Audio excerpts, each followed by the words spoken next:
Quelle joie de prêcher le jour de Pâques. Jésus est vraiment ressuscité. Nous avons commencé notre réflexion sur ce sujet déjà vendredi saint, le soir, où nous avions évoqué finalement deux considérations que nous laisse la parole de Dieu par rapport à ce puissant message de la résurrection.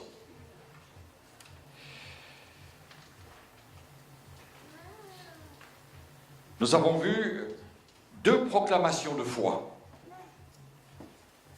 Et je crois qu'un chrétien doit avoir dans son cœur une proclamation de foi. Il doit avoir sur ses lèvres une proclamation de sa foi. Et nous avons vu, somme toute,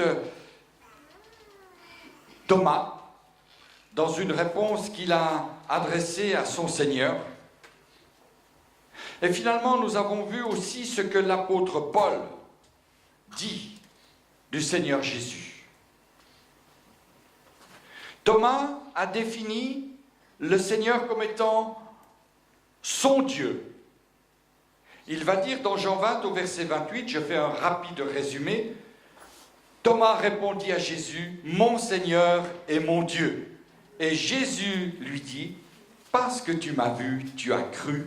Heureux ceux qui n'ont pas vu et qui ont cru. »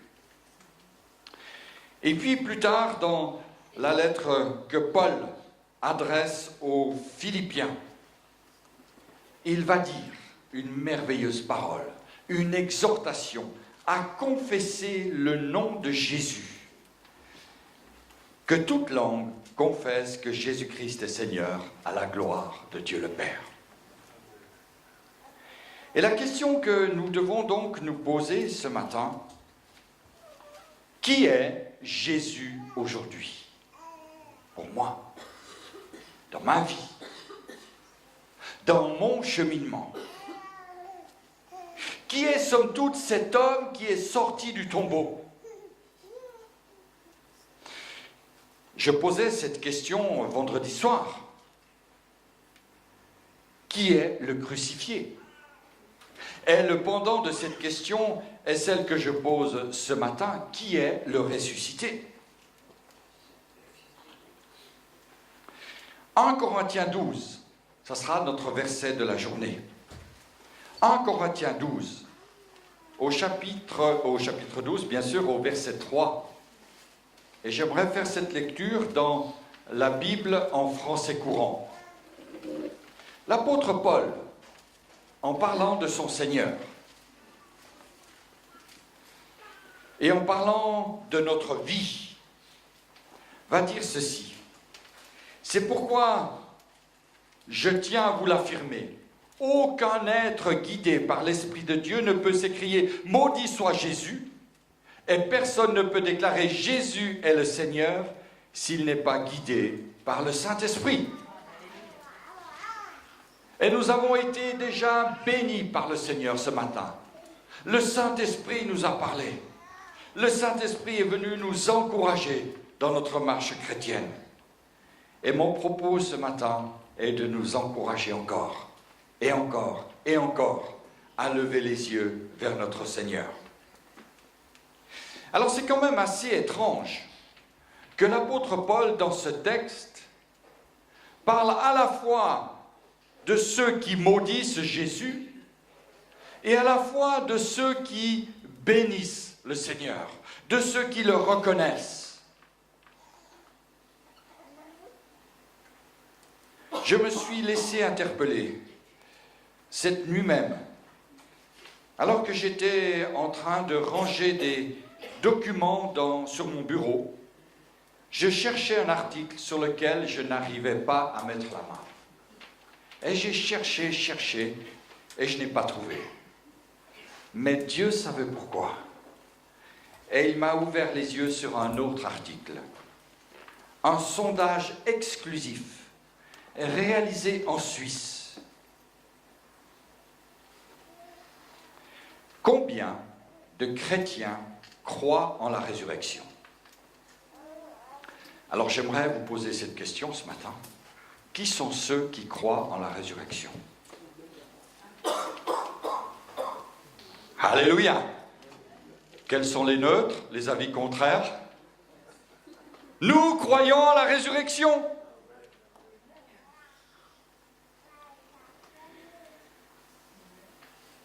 Les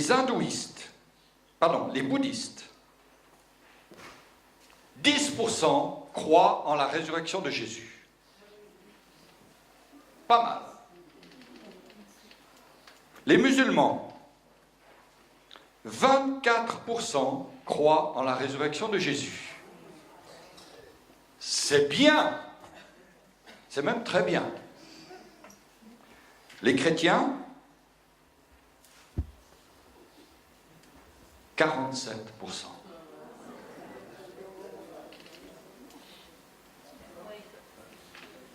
Honte à nous. Cela veut dire qu'il y a 53% de chrétiens qui ne croient pas en la résurrection de Jésus. J'ai le sang qui a tourné cette nuit. Quand j'ai lu cet article, je me suis dit, mais est-ce possible? Où habitons-nous? Dans quel pays sommes-nous? Ceux qui veulent l'article, je vous le laisserai tout à l'heure. 46,7% croient que Jésus est ressuscité. Alléluia pour les 46,7%. Mais moi je pleure pour les... Attendez voir, 53,3% de ceux qui ne reconnaissent pas Jésus. Mais comment peut-on être chrétien, se dire chrétien, sans reconnaître que Jésus est ressuscité? Laissez-moi être interrogateur. Alors pour nous, Jésus-Christ est Seigneur. Alléluia. Alors que veut dire ce texte-là? Affirmer que Jésus était Seigneur, au temps de l'apôtre Paul, c'était prendre parti pour lui. Affirmer que Jésus était Seigneur, c'est prendre parti face à tous les autres.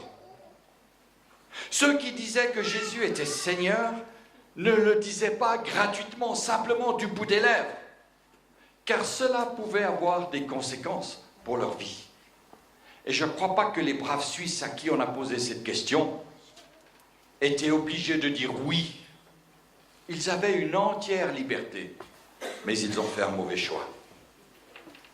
Le titre de Seigneur est très important, chez les Juifs particulièrement. Seigneur, en hébreu, Adonai, est le titre qui, dans l'Ancien Testament, est réservé à Dieu le Père.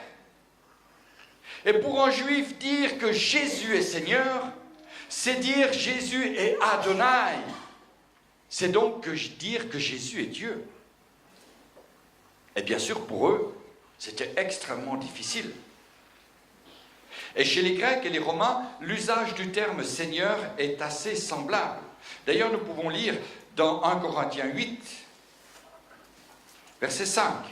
« Car s'il est des êtres qui sont appelés Dieu, soit dans le ciel, soit sur la terre, comme il existe réellement plusieurs dieux et plusieurs seigneurs, néanmoins pour nous, il n'y a qu'un seul Dieu, le Père, de qui viennent toutes choses et pour qui nous sommes, et un seul Seigneur, Jésus-Christ, par qui toutes choses et par qui nous sommes.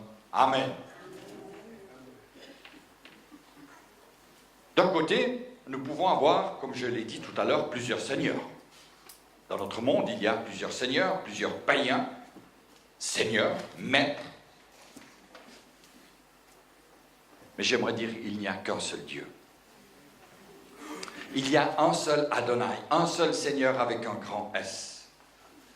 Et les deux approches de ce terme ne pouvaient conduire qu'à des frictions, qu'à des confrontations publiques. Et c'est ce qu'ont vécu les premiers chrétiens, les premières églises. D'ailleurs, cette confrontation nous rappelle celle de Moïse, et de Janès, et de Jambres, les magiciens d'Égypte.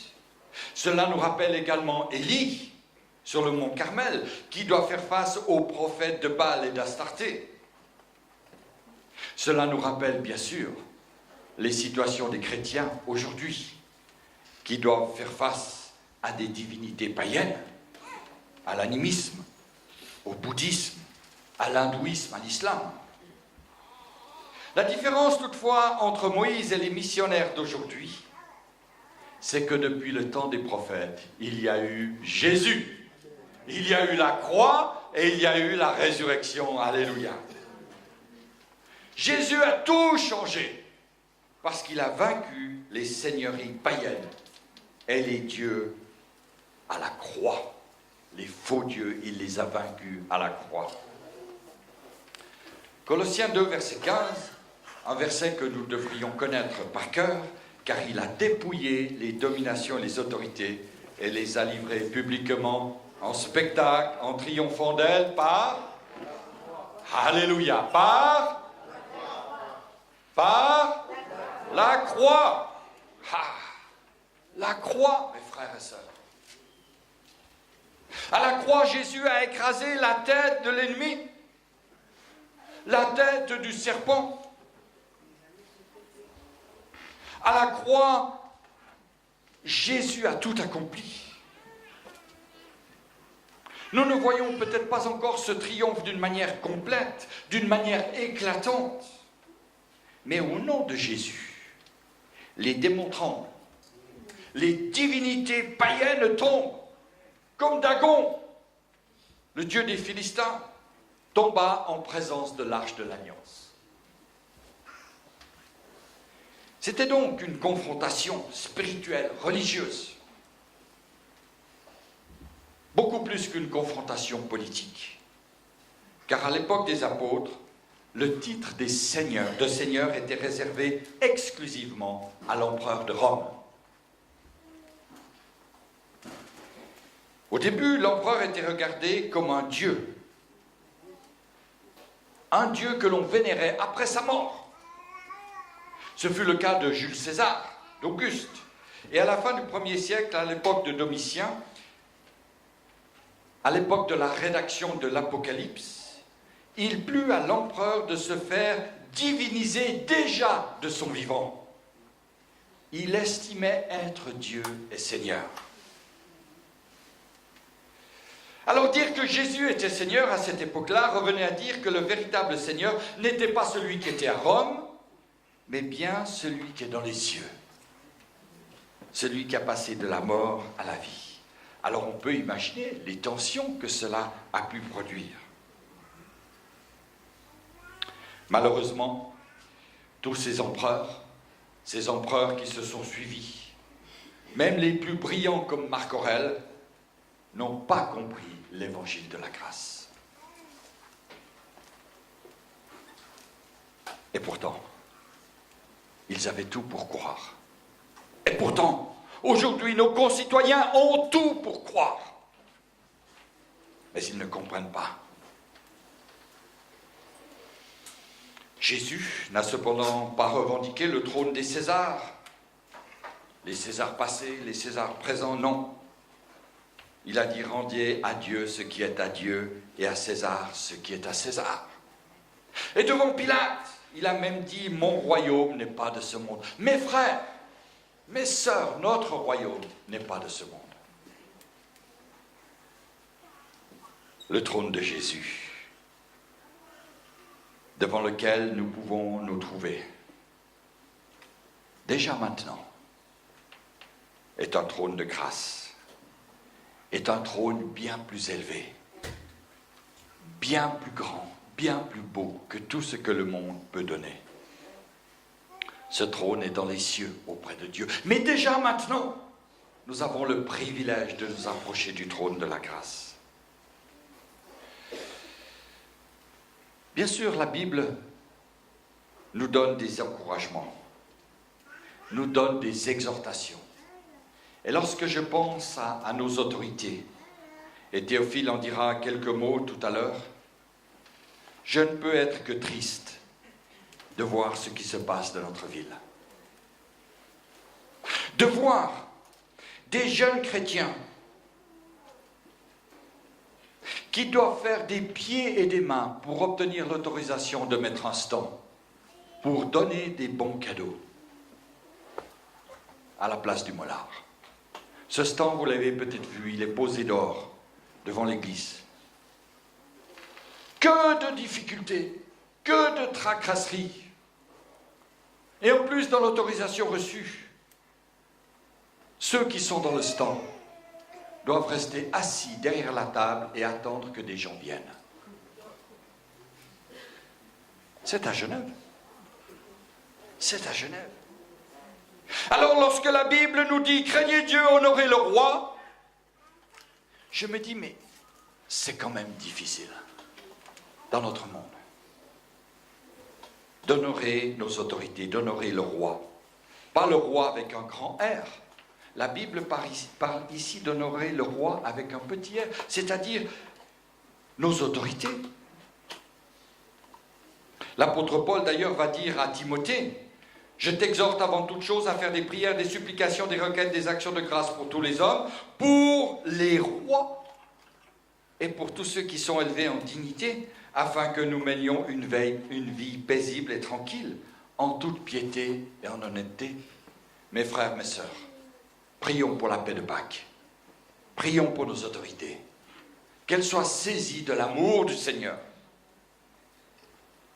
Le véritable chrétien, ce n'est pas un anarchiste, ce n'est pas un révolutionnaire. Mais c'est les Lumières. Alléluia.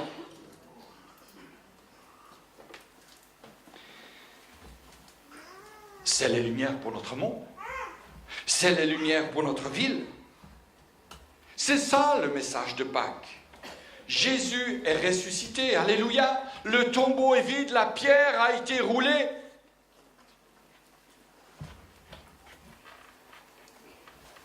J'aimerais vous proposer une petite réflexion ce matin sur deux pays que nous connaissons bien, qui ne sont pas si éloignés l'un de l'autre, la France et la Suisse.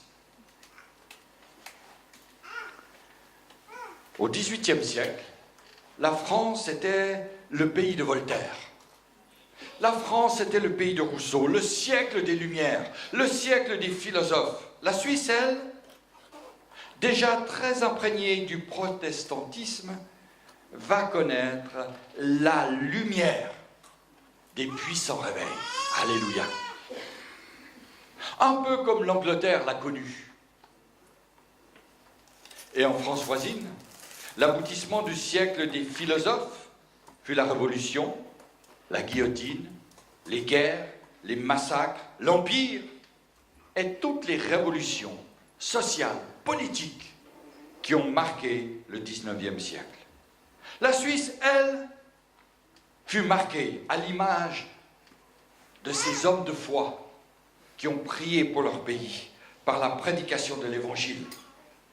Et la Suisse a connu presque 200 ans de croissance extraordinaire. Alléluia. Quand le peuple de Dieu réalise qu'il est les Lumières, c'est le message de la Pâque, qu'il est les Lumières, les choses changent. Deux nations très proches, la France et la Suisse, mais animées d'un esprit complètement différent. Alors mes frères et mes sœurs, quel esprit nous anime-t-il aujourd'hui ?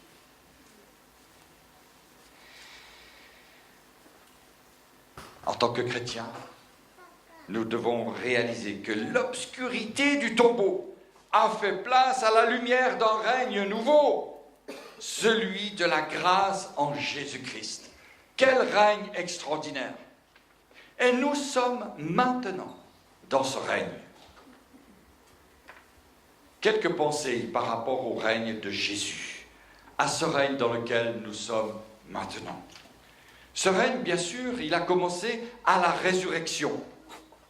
L'apôtre Paul, lorsqu'il écrit aux Éphésiens, va dire qu'en le ressuscitant des morts et en le faisant asseoir à sa droite dans les lieux célestes, le plan de Dieu s'accomplit. Il y a eu la résurrection et il y a eu l'ascension dans le ciel. Et Jésus est venu s'asseoir. Ce qu'on appelle la session. Il est venu s'asseoir. sur le trône. Celui qui est assis sur un trône, c'est celui qui règne. Un roi qui règne n'est pas un roi qui agit dans la démesure, dans l'agitation, dans la précipitation, qui va gérer des crises, à faire tourner la tête à ses fidèles. Jésus est sur son trône. Il est assis. Il a son regard sur chacune de nos vies, sur notre monde. Et il nous donne sa paix. Alléluia.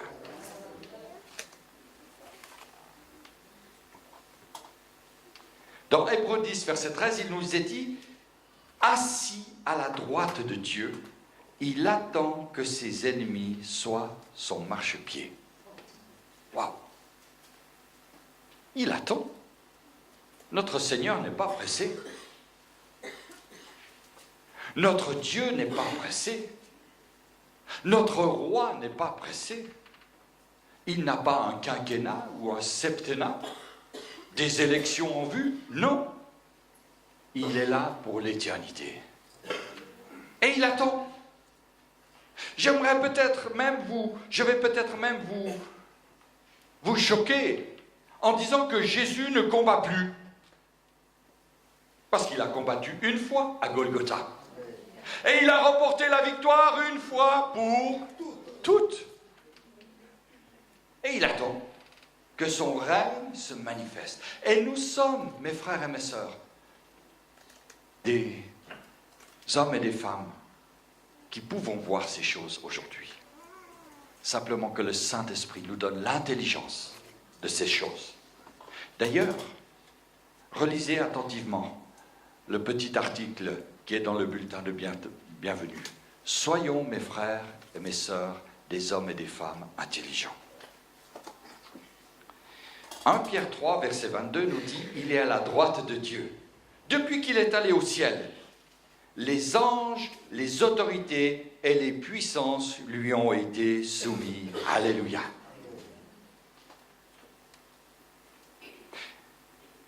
Les anges qui ont été fidèles à Dieu, les principautés, les dominations, les esprits méchants, dans les lieux célestes comme sur la terre, sont tous soumis à Jésus-Christ. Les bons comme les méchants. Nous ne le voyons pas encore, c'est vrai. Mais j'aimerais dire que les démons tremblent au nom de Jésus. Ils entendent son nom et ils tremblent parce qu'ils savent, eux, qui il est. Eux, ils savent qu'il est ressuscité. 100%. Il n'y a pas un 47%. Les démons savent que Jésus est ressuscité. Alléluia. C'est une position de domination car Dieu a tout soumis sous ses pieds. Alors quand je parle du règne de Jésus, j'aimerais que nous nous arrêtions sur deux temps. Le temps présent, où Christ est souverain de l'Église, et puis un second temps, au cours duquel la souveraineté de Jésus deviendra éclatante. Ça sera le jour de son retour. Amen.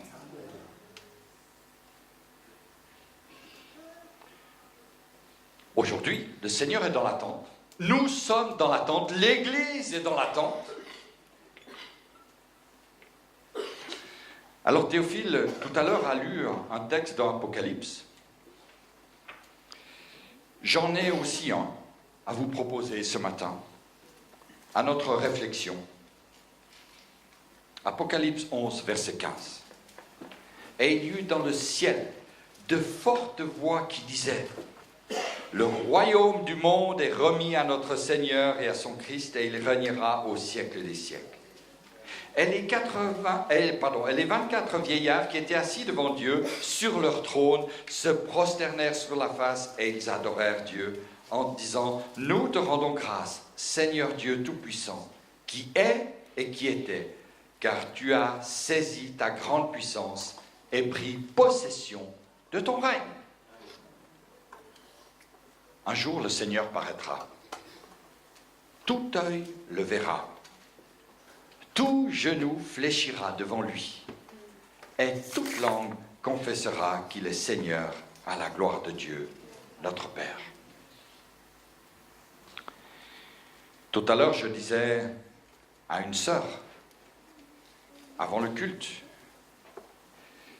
qu'un jour, il y aura dans les églises plus que 3, plus que 4, peut-être 5, peut-être dans le pire des cas 20 personnes pour un culte.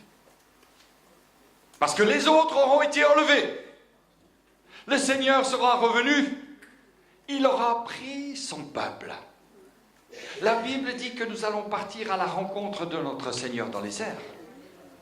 Et ceux qui seront restés, ce seront des hommes avec une intelligence, des femmes avec une intelligence, mais qui n'auront pas saisi le sens profond de la résurrection. Et qui seront là pour faire œuvre de religiosité. Ils trouveront certainement des portes d'église fermées. Ils trouveront des lieux de culte fermés. Et ils en trouveront d'autres ouverts. Certainement même qu'ils vont trouver des pasteurs qui n'ont pas été pris. Quelle tristesse! Quelle tristesse!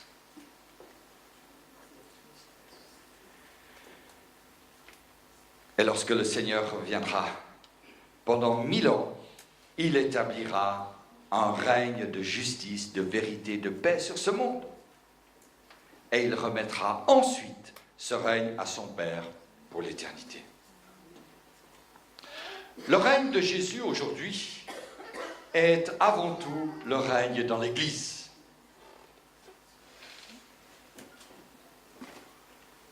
Bien sûr, il règne sur tout l'univers. Il tient le monde dans sa main. Mais il règne dans l'Église. Il règne dans nos vies. Il règne dans nos familles.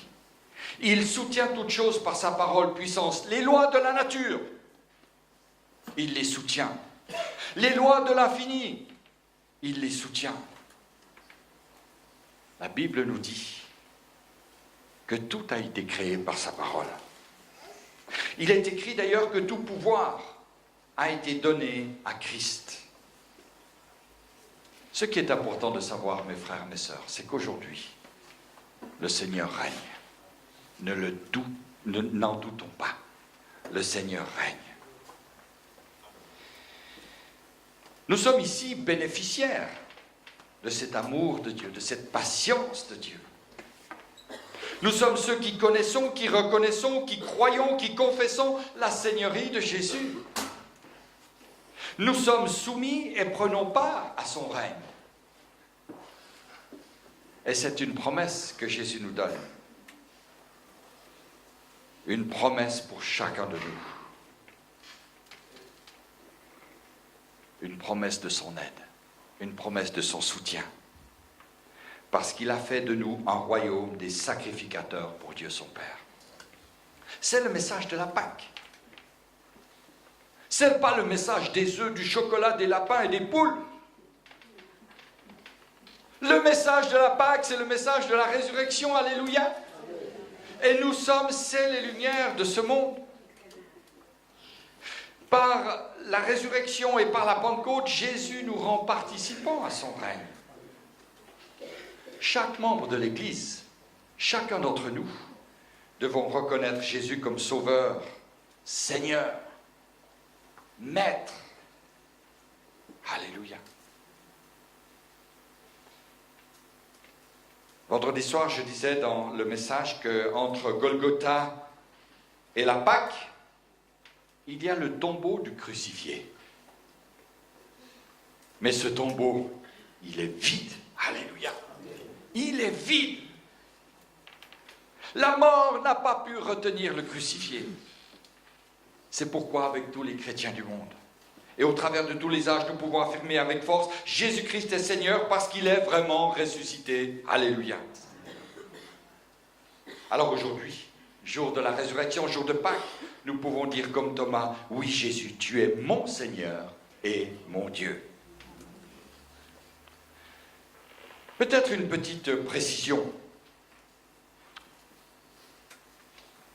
Jésus a reçu de Dieu, son Père, le nom qui est au-dessus de tout nom. Certainement que vous avez déjà vu ce nom, entendu ce nom. Je l'ai cité tout à l'heure, Adonai. Ce nom, donné par son Père, est celui d'Adonai, ce qui signifie en hébreu ancien « mon maître ». Jésus est mon maître, mon Seigneur. Il est Adonai. Il a reçu ce nom de son Père. Alors, que cela signifie-t-il pour nous? Premièrement,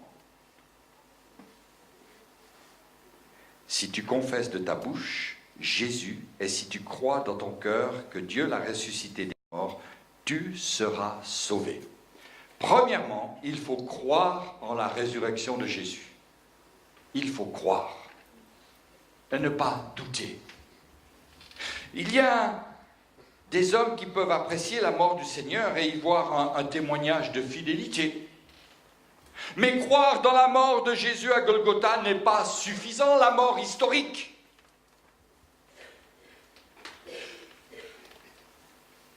Je l'ai dit tout à l'heure. Des hommes politiques, des gens de bien sont morts pour leurs propres convictions. Mais un seul est ressuscité, c'est Jésus. Croire en la mort est une chose, mais croire en la résurrection en est une autre. Bien sûr, il ne peut pas y avoir de résurrection s'il n'y a pas eu la mort. Je suis d'accord avec vous. Mais la résurrection, quelle grâce! Il est important de croire par-dessus tout à la résurrection de Jésus, de croire qu'il a vaincu la mort. Et cela fait de Jésus un être tout à fait unique, incomparable. Un être qui n'a pas d'égal sur cette terre. Par contre, Dieu nous demande encore autre chose. Une deuxième chose, confesser de notre bouche que Jésus est Seigneur. Si tu confesses, Romains 10, verset 9, de ta bouche le Seigneur Jésus, et si tu crois dans ton cœur que Dieu l'a ressuscité des morts, tu seras sauvé. Croire et confesser. Croire en la résurrection et confesser. Dieu nous demande de confesser de notre bouche que Jésus-Christ est Seigneur. Aux yeux de Dieu, c'est la confession de foi par excellence. Je confesse que Jésus est Seigneur devant Dieu, devant les démons, devant les autorités, devant les anges, devant les principautés. Il est Adonai. Seigneur, je t'abandonne ma vie, je me rends obéissant, je veux être trouvé fidèle devant toi, je m'engage envers toi, je confesse que tu es Adonai. Voilà les conséquences de la Pâque.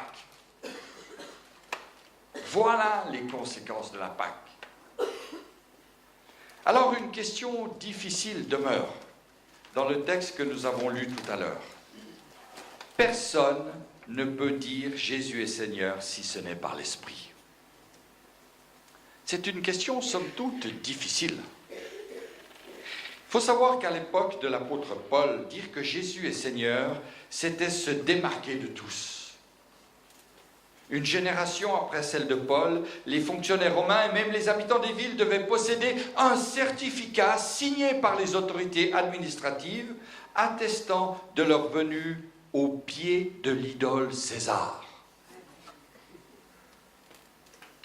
Ils devaient ainsi venir chaque année pour dire qu'ils étaient fidèles à leur seigneur César et lui offrir un sacrifice. Sans cette attestation, pas de travail, pas de logement, on risquait même la prison, la torture et le martyre.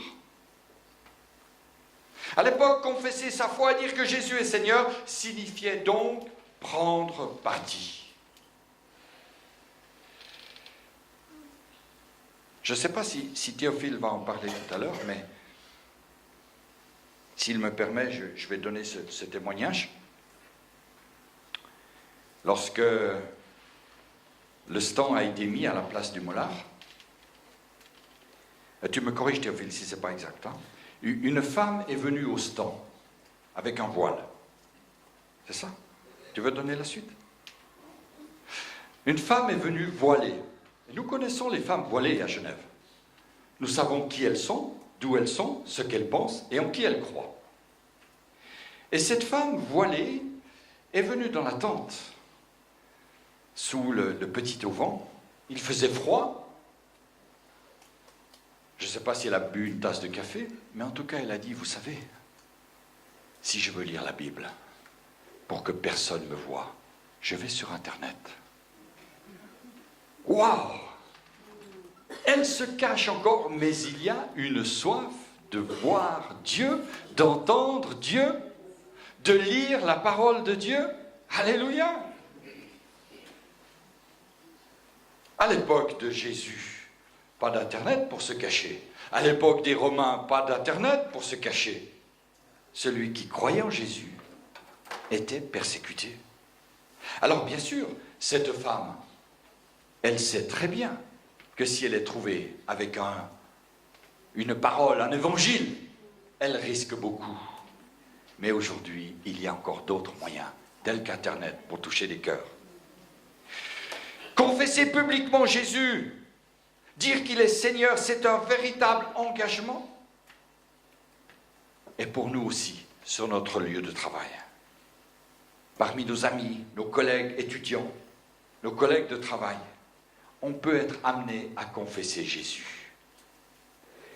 Cela, bien sûr, va t'amener, mon frère, ma sœur, à te démarquer. Peut-être être mis à l'écart. Peut-être être mis de côté, parce que tu ne partages pas les mêmes intérêts. Tu n'as pas le même Seigneur que ceux qui sont autour de toi. Mais j'aimerais nous encourager, t'encourager, vous encourager à nous rappeler que la pierre a été roulée et que la victoire est donnée. Alléluia. Tu appartiens à Jésus-Christ. Et confesser Jésus-Christ, c'est vivre avec Jésus. C'est vrai, les pieds sur la terre, mais déjà la tête dans le ciel. Jésus a été crucifié, maintenant il est le ressuscité. Amen. Et ce que la Bible nous dit est très intéressant. Il nous a dit cela, il nous a ressuscités ensemble et il nous a fait asseoir ensemble dans les lieux célestes. Nous sommes déjà avec Christ dans les lieux célestes. Nous sommes déjà ceux qui confessent ici-bas le nom de Jésus et qui sommes assis dans les lieux célestes. Amen. Je termine avec une dernière pensée et je ne peux pas m'empêcher de vous la donner. Peut-être que certains, même beaucoup, l'ont déjà entendue, mais je la rappelle ici. Nos belles armoiries de Genève, avec nos 3 lettres dessus. IHS, en latin, Jesus hominum salvator. Jésus, sauveur des hommes. Et en grec, ces 3 lettres forment le mot Jésus. Frères et sœurs, au-delà de toutes ces armoiries, au-delà de toute notre identité genevoise, le titre de Seigneur nous donne droit à un accès extraordinaire au ciel. Et cela, ne l'oublions jamais. Nous touchons là, dans la résurrection, un mystère divin, un mystère du plan rédempteur de Dieu. Les attributs de Dieu, il nous les donne. Sa puissance, elle nous est donnée. Sa préscience, elle a été donnée à Jésus-Christ. Son amour, il nous le confère. Tous ces attributs divins ont été donnés au peuple de Dieu, à Jésus-Christ. Et ce que le Père est, le Fils l'est aussi pleinement. Alléluia. Et le Saint-Esprit nous aide à ressembler de plus en plus à notre Seigneur. Jésus nous communique la nature de Dieu, une nature de victoire. Et dès aujourd'hui, sur cette terre, nous pouvons avoir la certitude qu'un jour, nous serons avec lui dans le ciel. Le mot de la fin, cessons de nous agiter en tous sens. Asseyons-nous avec le ressuscité dans le repos de la foi. Le plus dur n'est pas de combattre l'ennemi, mais de nous confier en toutes choses au Seigneur. Rappelons-nous bien de cela, mes frères et mes sœurs. Le plus dur n'est pas de combattre l'ennemi, mais de confier toutes choses au Seigneur. Il y a des combats qui sont perdus d'avance. Il y a des combats qui ont été remportés à la croix de Golgotha. Sachons discerner ce que Dieu attend de nous. Et apprenons à dire, en toi Seigneur, je me repose. Sur toi, je trouve la paix. Et le reste, tu t'en occupes. C'est ta volonté. Amen. Amen. Nous voulons courber nos têtes et prier.